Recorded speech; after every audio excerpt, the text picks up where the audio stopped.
ఇంకొక పక్క అభ్యర్థుల్ని వారి అభ్యర్థుల్ని ఇప్పుడు ఎవరిని అనౌన్స్ చేస్తారో నాకు తెలియదు, మా అభ్యర్థుల్ని వారికి తెలియదు. కానీ వారు మంచి అభ్యర్థులను వారు ఎంపిక చేస్తున్నారు. మేము కూడా బెస్ట్ అభ్యర్థులను మేము కూడా ఎంపిక చేస్తున్నాం. ఈరోజు చూస్తే నా రాజకీయ జీవితంలో ఎప్పుడూ చేయనంత ఎక్సర్సైజ్ చేశాను నేను. ఆ విషయం ఇది నాకు 9వ ఎన్నికలు, 9వసారి ఎన్నికలు పెట్టినప్పుడు సమైక్య ఆంధ్రప్రదేశ్లో కూడా ఇంత ఎక్సర్సైజ్ నేను ఎప్పుడు చేయలేదు. అంత ఎక్సర్సైజ్ చేశాను. 1,10,00,000 దగ్గర నుంచి అభిప్రాయ సేకరణ చేసుకున్నాను వివిధ సోర్సెస్ ద్వారా. నేను ఒక్క సోర్స్లో చేయలే, అనేక సోర్సెస్ పెట్టి ప్రజల్ని కార్యకర్తల్ని కాన్ఫిడెన్స్గా తీసుకున్నాను.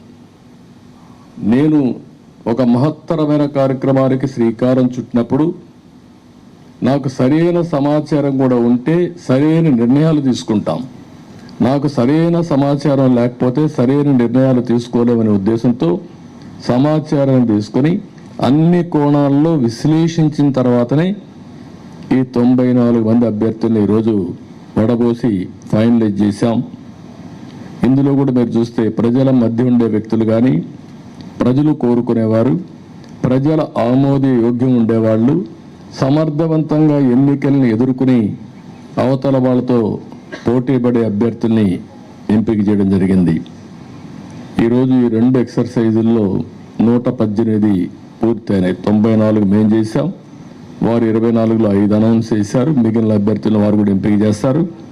మొత్తం కలిసి 118 మంది అభ్యర్థులు మేము ఎంపిక చేసుకునే పరిస్థితికి వచ్చాం. ఈ అభ్యర్థుల ఎంపికలో తెలుగుదేశం పార్టీ అయితే యువతకు, మహిళలకి, బీసీలకు, అదే మరి యంగ్స్టర్స్కి ఎక్కువ ప్రాధాన్యత ఇచ్చడానికి ప్రయత్నం చేశాం. చదువుకున్న అభ్యర్థులకు కూడా ఎక్కువ ప్రాధాన్యత ఇస్తున్నాం. అదే మరిగా మీరు చూస్తే ఒక 23 మంది ఫస్ట్ టైమర్స్, ఈ 94లో 23 మంది ఫస్ట్ టైం ఎమ్మెల్యేలుగా శాసనసభకు వచ్చే విధంగా వాళ్ళు కూడా ఎంపిక చేసుకున్నాం. వీళ్ళలో 3 డాక్టర్లు ఉన్నారు, రిటైర్డ్ ఐఏఎస్ ఆఫీసర్లు ఉన్నారు, విద్యావంతులు ఉన్నారు, 28 మంది పోస్ట్ గ్రాడ్యుయేట్స్ ఉన్నారు, 51 మంది గ్రాడ్యుయేట్స్ ఉన్నారు. బాగా 2 అయితే పిహెచ్డి కూడా ఉన్నారు. అదే మరిగా వైసీపీ అభ్యర్థులను ఒక్కసారి మీరు పోల్చి చూస్తే కడాన రెడ్ శాండిల్వుడ్ స్మగ్లర్స్ కూడా పెట్టేశారు.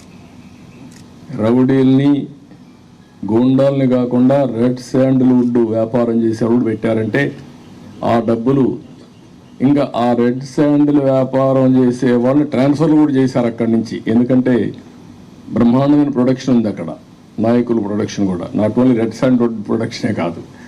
అలాంటి వాళ్ళని రౌడీల్ని డబ్బులతో ట్రాన్స్ఫర్లు కూడా చేసి రాష్ట్రం అంతా స్ప్రెడ్ చేసే పరిస్థితికి వచ్చారు.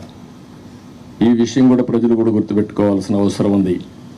ఈరోజు మేము చేసిన అభ్యర్థుల్ని, ప్రజలకు జవాబుదారీతనంగా ఉండే అభ్యర్థుల్ని అటు జనసేన ఇటు తెలుగుదేశం పార్టీ ఇద్దరు కూడా చేశాం. ఈరోజు ప్రజల్లో